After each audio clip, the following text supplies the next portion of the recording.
Shalom, shalom. Through the spirit and power of Yahweh Hashem Yahweh Shai. So someone had basically a question. I screenshotted this and I didn't post who said it because it really doesn't matter. But here it is. Serious question. How do you say, quote unquote, a king ruled Molech in the Lashawan qadash? Well, technically, a king can't rule over Molech. It wouldn't be phrased like that. But I'm going to break down here. I said we have an answer.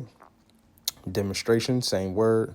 Malak, case one. Malak, right? Clearly. Dang it, I can't do it like that. Okay. Malak, clearly king, right?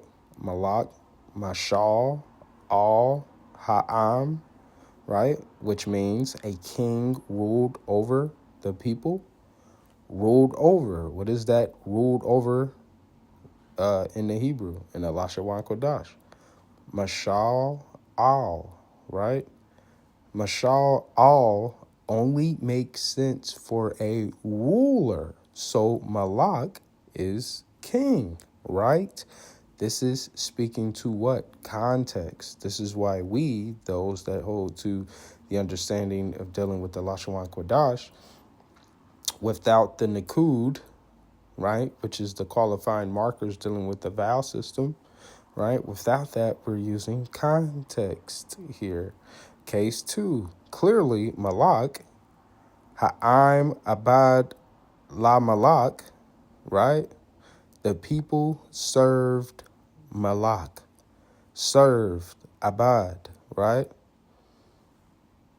Used for deity worship.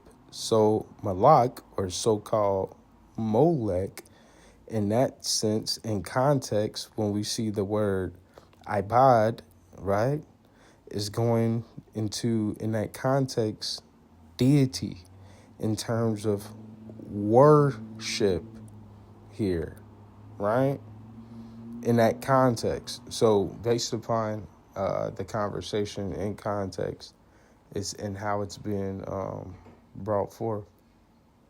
It's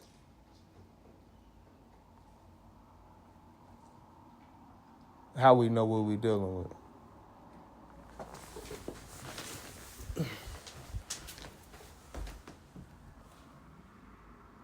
Through the spirit and power. So, what else we got? Okay, case three, Salakia. Both in the same sentence, this is where it really shows, right? Malak ha'abad ath ha'am la malak. A king calls the people to serve Malak, right?